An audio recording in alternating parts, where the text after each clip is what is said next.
Doubt net की पाठशाला में मैं हूं रुचि कटियार और हम पढ़ रहे हैं क्लास 9 की विज्ञान के अंतर्गत भौतिक विज्ञान। और भौतिक विज्ञान का सबसे पहला चैप्टर जो कि है गति, उसको हम कवर कर रहे थे। और आज बच्चों हम लोग गति के अंदर पढ़ने वाले हैं वो कह सकते हैं पार्ट्स बच्चों जिनके बिना गति चैप्टर अधूरा है। यानी कि हम लोग बच्चों बात करने वाले हैं कुछ इम्पॉर्टेंट डेफिनेशंस की, कुछ इम्पॉर्टेंट पदों की, है ना, जो बच्चों गति के लिए बहुत ज़रूरी है। और अगर आपको किसी भी वस्तु के ऑब्जेक्ट की गति को समझना है तो आपको ये टर्म्स तो पता होने ही चाहिए। तो चलिए शुरू करते हैं और देखते हैं आज के लेक्चर में हम क्या क्या पढ़ने वाले हैं। तो आज के लेक्चर में हम पहले तो सीखेंगे आखिरकार चाल क्या होती है, वेग क्या होता है। भाई ये चाल और वेग किस चिड़िया के नाम है। इसके बाद हम बच्चों देखेंगे अच्छा एक्सलरेशन क्या होता है। बच्चों को बहुत प्रॉब्लम होती है एक्सलरेशन में बेटा जी। साथ ही साथ हम एक्सलरेशन के टाइप्स भी देखेंगे, एक समान और असमान त्वरण क्या होते हैं बच्चों। तो आज की क्लास होने वाली है बहुत ही खास, क्योंकि आज की क्लास में हम सब लोग इतने सारे इंपॉर्टेंट टॉपिक्स के बारे में बात जो करने वाले हैं। तो चलिए बिना टाइम को वेस्ट किए हैं शुरू करते हैं। अच्छा चाल पढ़ने वाले हैं, स्पीड, चाल को बोलते हैं इंग्लिश में स्पीड। बच्चों चाल को आप कैसे समझ सकते हो? चाल को अगर आप गति से हटा दो, स्पीड से आप क्या समझते हो? स्पीड से हम ऐसे समझ सकते हैं, मान लो आधे घंटे का आपने टाइम दे दिया, ठीक है, और आपने बोला कि जो बच्चा जितने ज़्यादा पन्ने लिख लेगा, पेजेस भर लेगा, मतलब कि वो बहुत फास्ट लिखता है सही बात कि नहीं सही बात है ना। तो बच्चों सपोज करो कि 10 बच्चे हैं क्लास में और टीचर ने कंपटीशन रखा कि देखते हैं इस 30 मिनट्स में कौन जो है कितने ज़्यादा पेजेस भर लेगा, ठीक। तो बच्चों इसका मतलब क्या हुआ? इसका मतलब बच्चों क्या हुआ? जो बच्चा जितने ज़्यादा पेजेस भर लेगा 30 मिनट्स में, हम लोग क्या बोलेंगे, यार इसकी स्पीड तो बहुत ज़्यादा है। हम एक नॉर्मल वर्ड यूज़ करते हैं, इतनी इसकी स्पीड तो बहुत ज़्यादा है। यानी कि स्पीड का अगर आप सिंपल सा मतलब समझो तो हमें पता चलता है कितना तेज, है ना, इस बच्चे ने कितना तेज लिखा। तो बच्चों ये उसकी स्पीड हो गई। मतलब कि हमने देखा कि भाई 30 मिनट से एक बच्चे ने जो है 15 पेजेस भर लिए थे, एक ने जो है 25 पेज भरे और एक ने मान लो 10 पेज ही भर पाए। तो हम क्या बोलेंगे, यार 25 वाले की स्पीड बहुत ज़्यादा है। तो तुमने क्या बोला, तुमने देखा यार इसने तो 25 पेज भर लिए, है ना।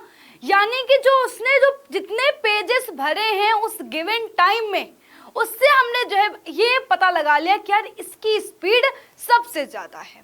बच्चों सेम जो है टाइम पे हम लोग देख सकते हैं कि यार जैसे मान लो रेस लगी हुई है, ठीक है, रेस लगी हुई है। अब बच्चों मान लो हम लोग क्या कर रहे हैं कि भाई रेस लगा दी हमने, तो मान लो 4 बच्चे दौड़ रहे हैं, ठीक है।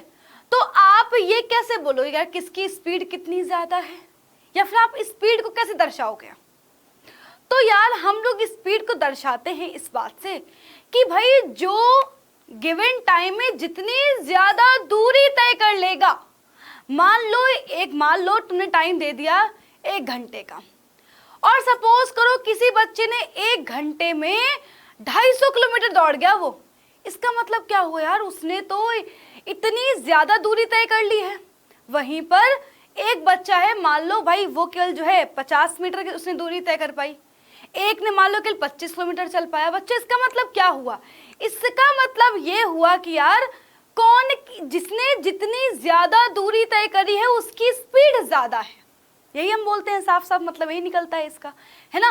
तो बच्चों स्पीड को आप इतना समझो कि स्पीड मतलब कि जो वर्ड है उससे हमें पता चल जाएगा कितना तेज। अब अगर आप यहाँ पर आ जाओ, गति के टर्म में आ जाओ, तो हम लोग क्या बोलेंगे कि यार दूरी, जो जितनी ज्यादा दूरी तय करेगा 1 सेकेंड में या एकांक समय में, 1 सेकेंड में जो जितनी ज्यादा दूरी तय कर लेगा बच्चों, इसका मतलब क्या हुआ, वही उसकी स्पीड है। भाई वो सोचो कि अगर मैं बोलूं, आपने देखा भी होगा यार कि रोड पे लिखा रहता है कि गाड़ी की जो स्पीड है वो 50 किलोमीटर प्रति घंटे की होनी चाहिए। यानी कि 1 घंटे में केवल 50 किलोमीटर तय कर पाओ, इतनी आपकी जो है स्पीड होनी चाहिए, है ना। अब ऐसा नहीं कि आपने बिल्कुल स्पीड में चले पड़े और 1 घंटे में 100 किलोमीटर दूरी तय कर ली, समझ रहे हो। तो वो वहाँ पे मना होता है ना। तो बच्चों ऐसे हम लोग ये चीज़ हम लोग नॉर्मल भी देखते हैं कि भाई गाड़ी सब चला रहे होते हैं तो लोग बोलते हैं कि स्पीड तो बहुत कम है, 40 से की स्पीड से गाड़ी चला रहे हैं, 50 की स्पीड से ही गाड़ी चला रहे हैं। उसका मतलब क्या हुआ, 40-50 जो तुम बोल रहे हो वो क्या है एग्जैक्टली, है ना। जैसे आप बोल रहे हो 50 किलोमीटर प्रति घंटे, इसका मतलब क्या है, 1 घंटे में आप 50 किलोमीटर दूरी तय कर लोगे। 40 किलोमीटर प्रति घंटे, इसका मतलब क्या हुआ, 1 घंटे में आप 40 किलोमीटर की दूरी तय कर लोगे। यानी कि बच्चों ये चाल है क्या, बच्चों चाल है एकांक समय में तय की गई दूरी। तो कोई भी जो चाल है वो क्या बताती है कि एकांक समय में वस्तु कितनी दूरी तय कर रही है ना, कितनी दूरी तय कर रही है, ठीक है।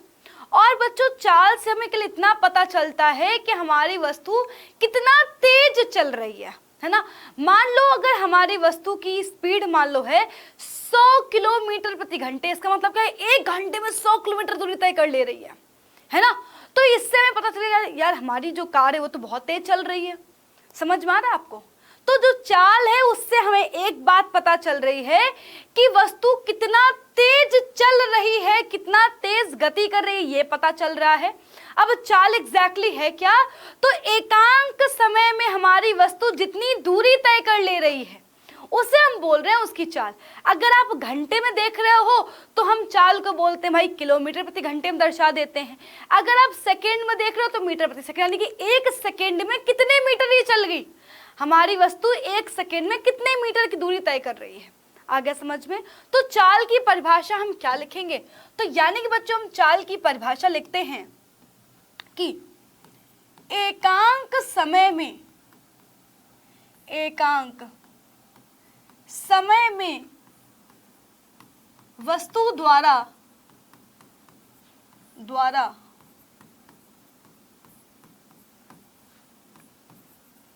तय की गई दूरी, ये क्या होगी, उसकी चाल होगी। बेटा चाल बराबर क्या होगा, दूरी बटे समय।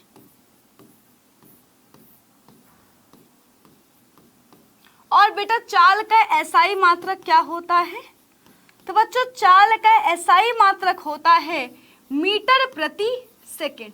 याद रखिएगा कैसे, दूरी के मात्रक है मीटर और समय के मात्रक है सेकंड, है ना।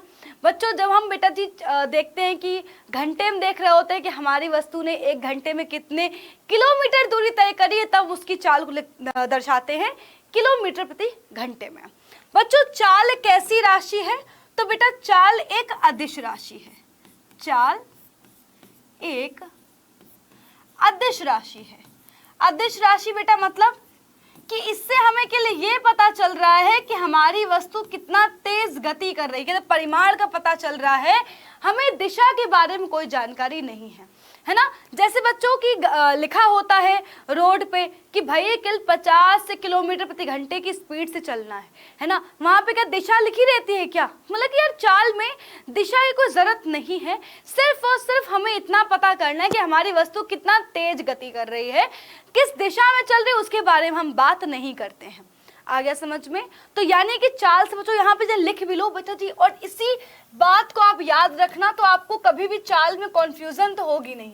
यानी कि कितना तेज है ना हमारी जो वस्तु है वो कितना तेज गति कर रही है ये बताएगी चाल, ठीक है। और बच्चों कितना तेज मतलब कैसे पता कर पाओगे तुम कि भाई हमारी वस्तु ने एकांक समय में कितनी दूरी तय कर ली, है ना। बच्चों वही समझ में आ गया हमें कि ये मान लो 2 वस्तुएं, एक वस्तु जो है 1 सेकेंड में 10 किलोमीटर चल रही है, फिर एक वस्तु जो है वही 1 सेकेंड मान लो 15 मीटर चल ले रही है, तो हम लोग क्या कहेंगे, भाई जो हमारा जो 15 मीटर वाला है वो बहुत तेज चल रहा है ना। भाई इसने दूरी ज्यादा तय कर ली, यानी कि कौन तेज चल रहा है, 15 मीटर पर सेकेंड जो है उसकी चाल हो गई, वो तेज चल रहा है।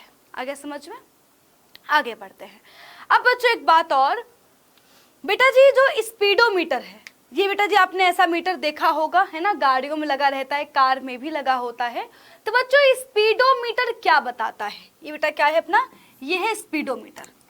क्या है ये है स्पीडोमीटर। बेटा स्पीडोमीटर क्या मापता है, तात्क्षणिक चाल को बताएगा। यानी कि बेटा ताक्षणिक मतलब होता है उसी टाइम पर, ठीक है। तो आपको ये पता चल जाए कि यार अभी मान लो 10 बज रहे हैं, तो 10 बजे आपकी कार कितनी स्पीड पे चल रही है ना, यानी कि आप 130 किलोमीटर प्रति घंटे से चल रहे हो या फिर 150 किलोमीटर प्रति घंटे की से जा रहे हो, यानी कि उसी टाइम पर आपको अपनी स्पीड को जो जानकारी है वो हो जाएगी, और इससे हम लोग बोलते हैं स्पीडोमीटर, ठीक है। आगे बढ़ते हैं। अब बच्चों बात करते हैं वेग की। बेटा जी वेग और चाल में सिर्फ और सिर्फ इतना फर्क होता है कि जो चाल है वो ये बताती है कि हमारी वस्तु कितना तेज गति कर रही है, हमारी वस्तु कितना तेज गति कर रही है।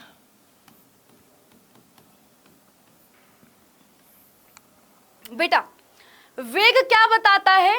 वेग ये बताता है कि हमारी वस्तु कितना तेज किस दिशा में गति कर रही है, कितना तेज और किस दिशा में गति कर रही है,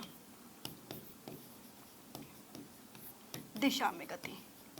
यानी कि बच्चों सीधा सीधा सा मतलब है, अगर आप चाल में दिशा को जोड़ दे तो वो क्या बन जाता है, वो वेग बन जाता है ना। यानी किसी निश्चित दिशा में तय की गई दूरी अपना क्या कहलाएगी बेटा जी, वेग कहलाएगी। तो एकांक समय में किसी निश्चित दिशा में तय की गई दूरी, जैसे कि मान लो अगर मैं बोलूं कि मेरी कार 50 किलोमीटर प्रति घंटे की चाल से चल रही है ना, क्या 50 किलोमीटर प्रति घंटे से गति कर रही है, इसका मतलब क्या है, ये 50 किलोमीटर प्रति घंटे क्या है, हमारी चाल है वस्तु की।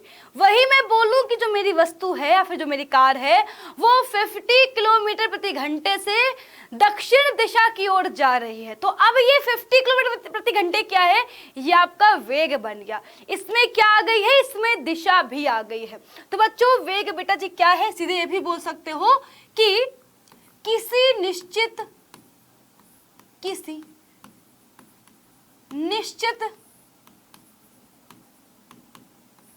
दिशा में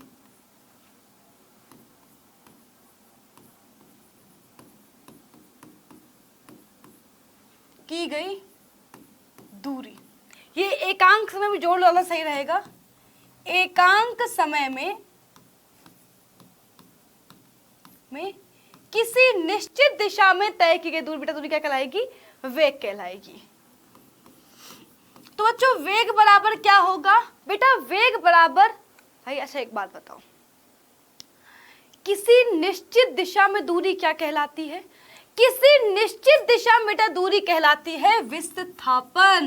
बेटा विस्थापन क्या है, विस्थापन और कुछ नहीं बल्कि जब हमने क्या किया, दूरी में दिशा को इंक्लूड कर दिया तो बच्चों क्या बन गया, विस्थापन बन गया। तो बच्चों विस्थापन बटे समय क्या हो जाएगा, आपका वेग हो जाएगा।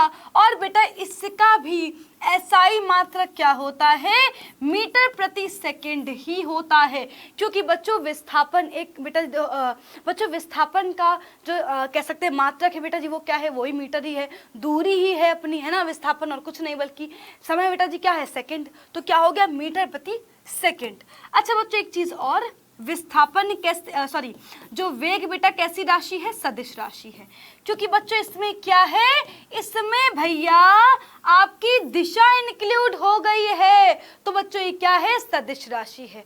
बेटा जी वेग जो है आपका कभी भी शून्य जो है हो सकता है, भाई अगर मान लो विस्थापन 0 हो गया तो वेग 0 हो गया, लेकिन वहीं अगर मैं बात करूं अपनी चाल की तो बच्चों स्पीड कभी भी 0 नहीं हो सकती है।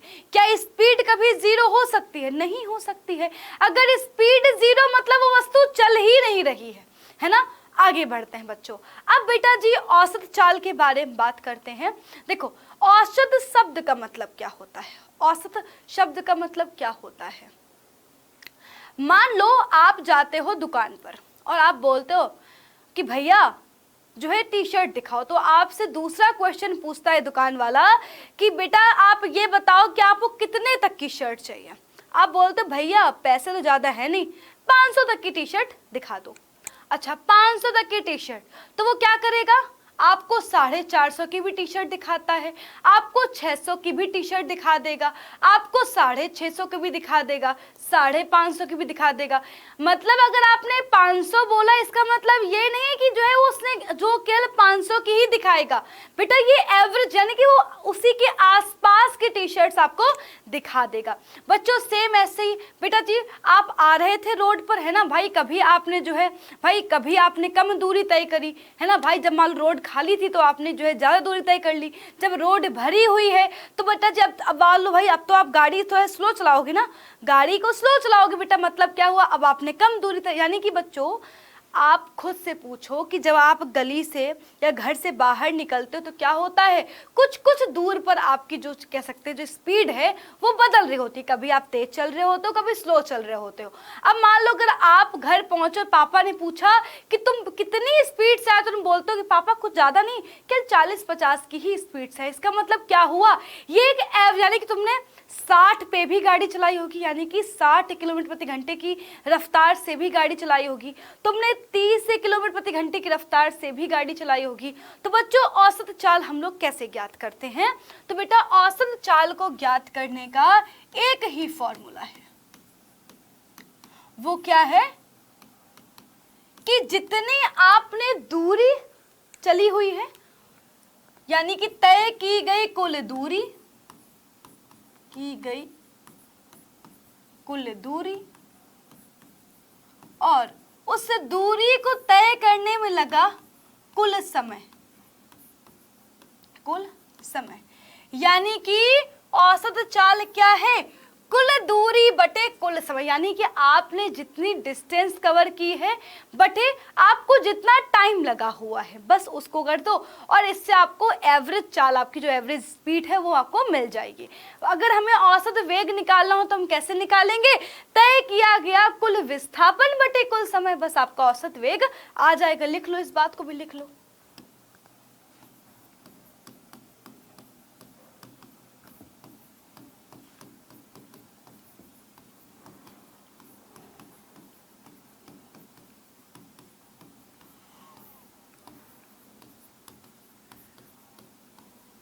बहुत आसान था, है ना, हम सबने सीख लिया, समझ में भी आ गया।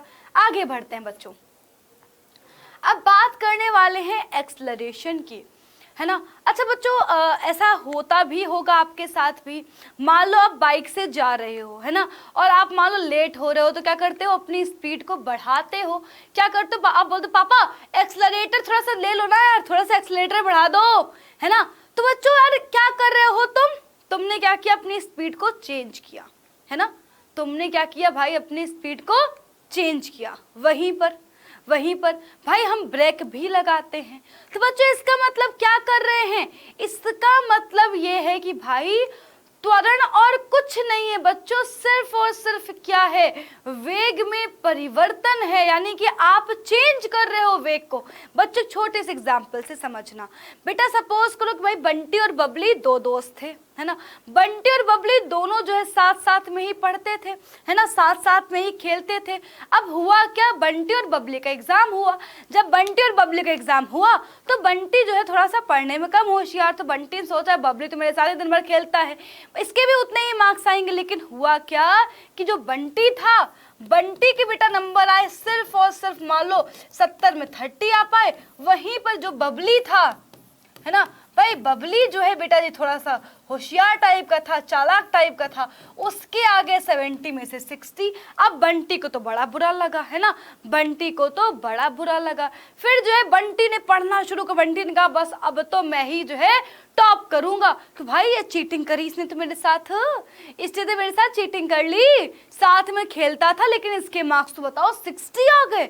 ये भी नहीं कि 1-2 नंबर कम हो, इसके तो सीधे डबल है मेरे से नंबर, है ना। तो बंटी ने पढ़ना शुरू किया और बच्चों हुआ क्या, हुआ ये कि जब नेक्स्ट एग्जाम हुआ तो जो बंटी था उसके बेटा जो है मान लो 70 में से आगे 50 मार्क्स आए, और जो बबली था, बबली को तो ओवर कॉन्फिडेंस था, उसने सोचा कि जब मैंने पहले तो कुछ भी नहीं पढ़ा था तब मेरे 60 आ गए थे, इस बार तो मेरे ज़्यादा ही नंबर आएंगे। लेकिन हुआ क्या, बबली के मात्र 40 मार्क्स आ पाए। इसका मतलब क्या हुआ, इसका मतलब ये हुआ कि समय के साथ मार्क्स में परिवर्तन, ये क्या है, समय के साथ मार्क्स में परिवर्तन हुआ है। तो हम क्या कह सकते हैं यहाँ पर, भाई इनमें एक्सेलरेशन आ गया है ना। तो जो मतलब मैं इसमें इतना बता रही हूँ कि यहाँ पर किसमें चेंज हुआ है, मार्क्स में चेंज हुआ है। यानी कि बच्चों यहाँ पर हमारे मार्क्स बढ़े हैं, और मार्क्स हमारे घट भी सकते हैं, बढ़ भी सकते हैं, घट भी सकते हैं। बच्चों सेम यहाँ पर भी हो रहा है कि जो हमारी वेलोसिटी है वो इंक्रीज भी हो सकती है, कम भी हो सकती है। छोटा सा एग्जाम्पल और देखो, अगर आप बच्चों ध्यान से, अगर आप जो है इस जो ये टाइगर अपना है, अगर आप इसकी वेलोसिटी को अगर आप ध्यान से देख पा रहे हो, अगर इसको ऑब्जर्व करो तो आप क्या देख रहे हो कि पहले ये स्लो स्लो आ रहा है, जैसे ही मोड़ के पास पहुंचा उसने क्या किया, एकदम से झपट्टा मारा। मतलब क्या हुआ, समय के साथ वेग बदल गया इसका। बस समय के साथ वेग बदलना मतलब एक्सेलरेशन आ गया। समय के साथ, जैसे मान लो अभी तो बताती हूँ, मैं खड़ी हूँ, मैं क्या है अभी रुकी हुई हूँ, ठीक है। अब बच्चों देखो मैं नॉर्मल चलने लगूँ, है ना, तो बच्चों ये भी क्या है, मतलब कि मेरे पास एक्सेलरेशन आ गया। मैंने क्या किया, समय के साथ वेग में परिवर्तन कर लिया।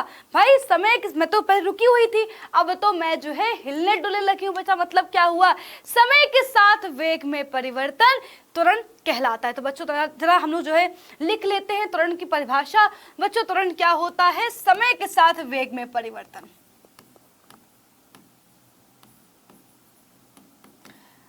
समय के साथ वेग में परिवर्तन, तो बच्चों त्वरण बराबर क्या होता है बेटा, इसको हम लोग दर्शाते हैं ए से। कैसे निकालेंगे, अंतिम वेग माइनस प्रारंभिक वेग और बटे समय। अंतिम वेग क्या है, जो हमारा आखिरी का वेग है, यानी कि जो जितना हमारा लास्ट में वेलोसिटी हो गई है बेटा जी। प्रारंभिक वेग यानी कि जो पहले वेग था, और बेटा जी उतना हो गया समय। तो त्वरण बराबर अंतिम वेग माइनस प्रारंभिक वेग बटे समय। ठीक है बच्चों, इसका मात्रक क्या हो जाएगा बेटा, इसका मात्रक होता है मीटर प्रति सेकेंड स्क्वायर। ठीक है, याद रखना, सही है, बहुत बढ़िया। अब बच्चों यहाँ पर तो तुम्हें बेटा जी एक बात समझ में आ गई, वो ये कि जब जब हमारी वस्तु का समय के साथ वेग बदल रहा है, मतलब क्या है, उसमें एक्सेलरेशन है। यानी बच्चों जैसे ही आप अपनी बाइक की स्पीड को बढ़ा रहे हो, अपनी बाइक की स्पीड को घटा रहे हो, मतलब क्या है, उसमें एक्सेलरेशन है। वही तो एक्सेलरेशन है कि आपने क्या किया, आपने अपनी गाड़ी की स्पीड बढ़ा दी, आपने अपनी गाड़ी की स्पीड घटा दी। बच्चों मतलब क्या है, एक्सेलरेशन हुआ। समय के साथ वेग में परिवर्तन हो रहा है, एक्सेलरेशन कहलाता है। अब बच्चों हम लोग देखते हैं त्वरण के प्रकार। अच्छा बच्चों, जैसे यहाँ पर मैंने आपको बोला एक बात कि जो मार्क्स थे वो हमारे बढ़ भी सकते हैं और मार्क्स हमारे घट भी सकते हैं। बच्चों सेम चीज, हमारा जो वेग है वो बढ़ता भी है, घटता भी है। तो बच्चों सबसे पहली चीज तो यहाँ पर यार ये देख लो कि अगर मान लो समय के साथ वेग बढ़ रहा है, समय के साथ वेग बढ़ रहा है, अगर समय के साथ हमारा वेग बढ़ा, बच्चों इसका मतलब क्या हुआ, अगर समय के साथ वेग बढ़ा है इसका मतलब क्या है, हमारी वस्तु में धनात्मक एक्सेलरेशन है ना, पॉजिटिव एक्सेलरेशन कह सकते हैं। a बराबर v minus you upon T लगा करके निकालेंगे तो बच्चों अपना एक्सेलरेशन आ जाएगा। ठीक है, अच्छा बच्चों एक चीज और है, जब बेटा जी समय के साथ वेग घटता है, साथ वेग घटा, बच्चों वेग बेटा कब घटेगा, जब हम लोग ब्रेक लगाते हैं, है ना। ब्रेक बेटा लगाने पर क्या होता है, हमारी जो वस्तु है उसका भाई वेग घट ही तो जाता है ना। तो जब ब्रेक लगा रहे हैं तो बच्चों ब्रेक बेटा लगाने पर क्या होगा, बेटा ब्रेक लगाने पर बच्चा होगा ये कि अब जो हमारा अंतिम वेग है वो छोटा होगा, कम होगा। भाई मान लो तुम चल रहे थे 80 की स्पीड से, तुमने ब्रेक लगाया तो बच्चों क्या हुआ, तुम्हारी गाड़ी रुक गई बेटा। मतलब क्या हुआ, जो तुम्हारा अंतिम वेग है वो छोटा है ना भाई। अब वो तो 0 हो गया, प्रारंभिक वेग तुम 80 की स्पीड से चल रहे थे बच्चों बटे समय, यानी कि बच्चों यहाँ पर क्या हो जाएगा, जो अपना आंसर निकलेगा वो निगेटिव निकलेगा। यानी कि जो अब हमारा एक्सलरेशन आएगा वो कौन सा आएगा, ऋणात्मक एक्सलरेशन आएगा। और इसे हम क्या बोलते हैं बेटा, ऋणात्मक त्वरण को बोलते हैं मंदन। क्या कहते हैं, मंदन कहते हैं। यानी कि जब हम लोग अपनी जो गाड़ी है, जब हम लोग उसका वेग बढ़ाएंगे, यानी कि हमने क्या किया, हम पहले स्लो चल रहे थे, हमने क्या करने लगे, हम एकदम से तेज चलना हमने शुरू कर दिया। यानी कि बच्चों क्या हुआ, हमारे अंदर क्या आ चुका है, पॉजिटिव एक्सलरेशन आ गया। अच्छा, जब हमने ब्रेक लगाया, जैसे हमने ब्रेक लगाया वैसे ही क्या हुआ, वैसे ही ब्रेक लगाने पर हमारी जो वेग था, जो हमारी वेलोसिटी थी वो बच्चों क्या हो गई, कम हो गई। अब हम स्लो चल रहे हैं, इसका मतलब क्या हुआ, इसका मतलब ये हुआ कि अब भी हमारे अंदर एक्सलरेशन है, लेकिन कौन सा, निगेटिव एक्सलरेशन है। और बच्चे इसको हम बोलते हैं ऋणात्मक त्वरण या मंदन। यानी कि चलते हुए, जैसे गाना नहीं है, चलते चलते यूं ही रुक जाता हूं मैं, तो तुम बोल देना कि अगर तुम चलते चलते यूं ही रुक रहे हो, इसका मतलब क्या हुआ, तुम्हारे अंदर ऋणात्मक त्वरण है, तुम्हारे अंदर मंदन है। आगे बात समझ में। और बच्चों मान लो तुमने एकदम से जो है बिल्कुल, है ना, भाग रहे हो, तेजी से तुमने अपने जो है गाड़ी चलाना तुमने शुरू कर दिया। मतलब क्या हुआ, अब भी तुम्हारे अंदर एक्सलरेशन है, लेकिन कौन वाला, पॉजिटिव वाला। आ गया सबको समझ में। चलो अब बच्चों हम लोग बात करते हैं, त्वरण के 2 और प्रकार हैं, एक समान त्वरण और असमान त्वरण। जरा इनको समझते हैं बच्चों। सपोज करो कि भैया तुमने जो है अपनी जो है बाइक निकाली, ठीक है, और तुम जो है निकल गए, ठीक है। तुम कह रहे हो यार मेरे को ना किसी की जरूरत नहीं है, ठीक है, मुझे किसी की जरूरत नहीं, मैं तो अकेले ही निकल जाऊंगा, मैं तो अकेले ही घूमना निकल जाऊंगा, ठीक है, मैं तो अकेला ही चलता चला जाऊंगा। और बेटा जी रोड पूरी खाली है, ठीक। अब तुम्हारा दोस्त पूछ रहा है कि भाई एक बात बता, तेरी, बहुत ध्यान सुनना भाई, जो है आपका दोस्त पूछ रहा है कि भाई एक बात बताओ, तुम्हारे स्पीडोमीटर में देख के बता कि तुम्हारा जो गाड़ी है उसकी स्पीड अभी कितनी है। तो तुमने बोला यार भाई 60 से चल रहा हूँ मैं, 60 किलोमीटर प्रति घंटे की रफ्तार से चल रहा हूँ मैं, ठीक है। तुम किससे चल रहे हो, पहले आप जा रहे थे 60 किलोमीटर प्रति घंटे की रफ्तार से, ठीक। आपके दोस्त ने 1 घंटे बाद फोन किया, 1 घंटे बाद फोन किया, ठीक है। उसने पूछा भाई अब तेरी स्पीड कितनी है, तो आपने बोला यार अब मैं चल रहा हूं 70 से, ठीक। फिर क्या हुआ, वापस से 1 घंटे बाद आपके दोस्त ने फोन किया, भाई अब कितनी स्पीड से चल रहा है, तुमने बोला अब मैं चल रहा हूं 80 से। 1 घंटे बाद फोन आया, भाई स्पीड, तो तुमने बोला 90 से चल रहा हूं। फिर 1 घंटे बाद फोन आता है, भाई तुम बोलते हाँ हाँ 100 से चल रहा हूं। फिर 1 घंटे बाद फोन आता है, भाई तुमने बोला 110। फिर 1 घंटे बाद फोन, तुमने बोला भाई 120। अच्छा यहाँ पर तुम क्या एक चीज नोटिस कर पा रहे हो क्या, यहाँ पर अगर आप एक चीज नोटिस कर पा रहे हो तो बेटा जी वो क्या है कि यहाँ पर भी वेग बदल रहा है, यहाँ पर भी वेग बदल रहा है, लेकिन बच्चों निश्चित तरीके से बदल रहा है। कैसे बदल रहा है, निश्चित तरीके से बदल रहा है। अच्छा बेटा जी एक चीज और भी है, देखो ये रोड बिल्कुल खाली थी, तो ये इसलिए पॉसिबल था कि भाई हम क्या कर रहे हैं, अपना वेग हम बदल तो रहे हैं लेकिन निश्चित तरीके से बदल रहे हैं। भाई हम क्या कर रहे हैं, हम अपना जो वेग बढ़ा रहे हैं वो क्या कर रहे हैं, एक समान रूप से बढ़ा रहे हैं। यहाँ पर वेग बदल रहा है, लेकिन बच्चों तो सबसे बड़ी चीज है बेटा जी वो क्या है, एक समान रूप से, एक समान रूप से बदल रहा है। जैसे कि बेटा जी हमारा जन्मदिन, हम लोग हर साल एक साल बड़े हो जाते हैं। जैसे कि पहले आप 10 साल के थे, फिर आप नेक्स्ट ईयर 365 दिन बाद 11 साल के हो गए, 365 दिन बाद 12 साल के, 365 दिन बाद 13 साल के, 365 दिन बाद 14 साल के, 365 दिन बाद 15 साल के, यानी कि हम आफ्टर 365 डेज एक साल बड़े हो जा रहे हैं।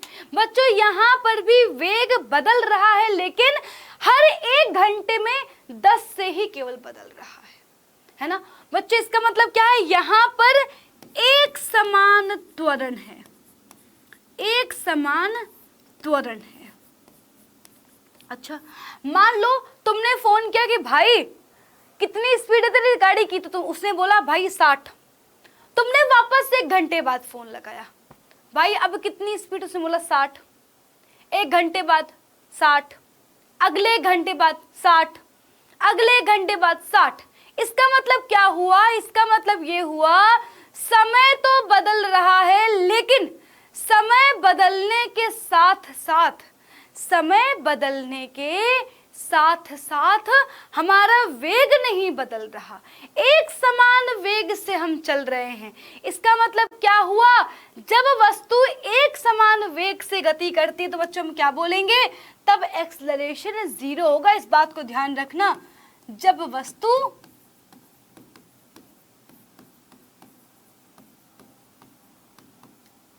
एक समान वेग से गति कर रही होगी तब वस्तु में त्वरण 0 होगा।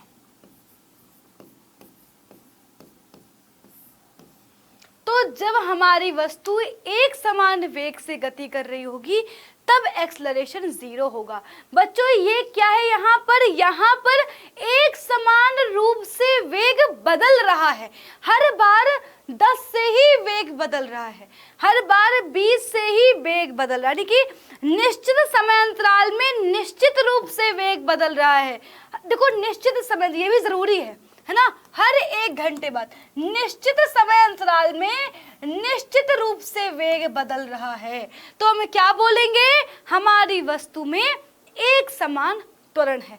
बच्चों अब जरा चलते हैं सच्चाई की राह पे, है ना बच्चों। ये है हमारी इंडियन मार्केट, क्या कह सकते हैं, इंडियन गली बच्चों।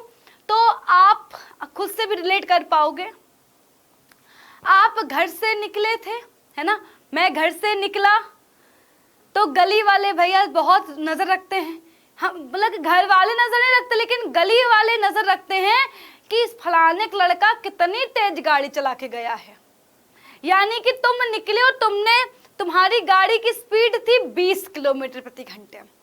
तुम गली के बाहर निकले और रोड मिली खाली, तुमने गाड़ी उड़ा दी भाई, 80 की स्पीड, 80 से गाड़ी चला रहे हो, रेड लाइट मिल गई, तुमने गाड़ी को रोका, फिर तुम गए मार्केट में। ये बताओ क्या इस मार्केट में एक ही वेग से गाड़ी चलाना पॉसिबल है? क्या तुम इस मार्केट में केवल 80 की स्पीड से गाड़ी चला सकते हो या केवल 20 की स्पीड से गाड़ी चला सकते हो? नहीं, है ना। अगर तुम बहुत स्लो चलाओगे तो पीछे से पो पो पो पो पो पो लोग करेंगे ना, हॉर्न बजाएंगे, भाई क्या कर रहा है, रोड खाली है, चलना आगे तेजी से। यानी बच्चों अगर हम लोग रियल लाइफ में देखें तो बेटा रियल लाइफ में क्या है, हमारी जो गाड़ी है उसमें क्या है, असमान त्वरण है।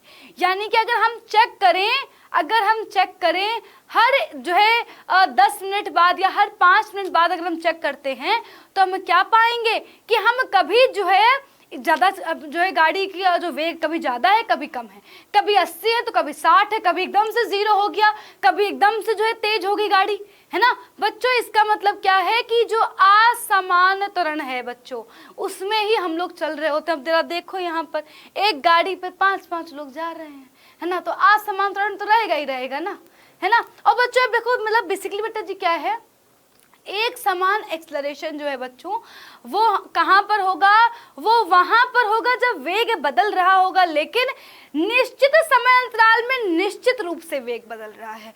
बच्चों हमारे कोर्स में जो हम न्यूमेरिकल सॉल्व करेंगे उसमें बेटा जी एक समान एक्सलरेशन होता है, यानी कि एक समान त्वरण होगा। अगर दिया हुआ है क्वेश्चन में कि जो है वस्तु में एक्सलरेशन 10 मीटर पर सेकंड स्क्वायर का है, इसका मतलब क्या है, इसका बच्चों मतलब ये है कि भैया हर जो है टाइम बाद, निश्चित टाइम बाद हमारी जो वस्तु है वो निश्चित रूप से ही वेग बदल रही होगी, है ना। कभी ऐसा नहीं हो रहा होगा कि हमारी वस्तु एकदम से तेज चलने लगे या एकदम से स्लो चलने लगे। ठीक है, तो बच्चों यहाँ पे डेफिनेशन लिख लेंगे।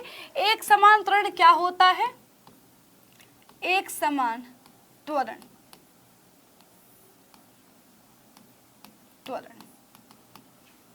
जब वस्तु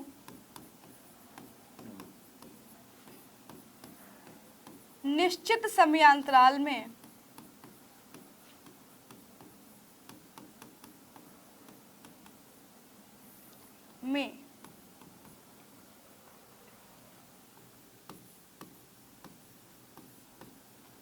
निश्चित रूप से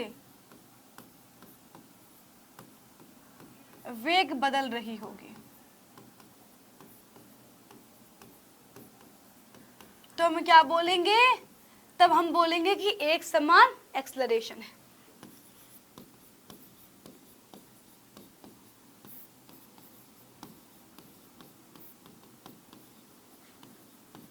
जब वस्तु निश्चित समयांतराल में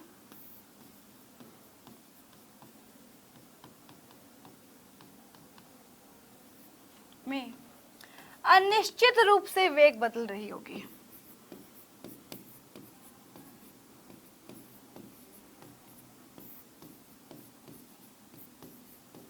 रूप से वेग बदल रही होगी।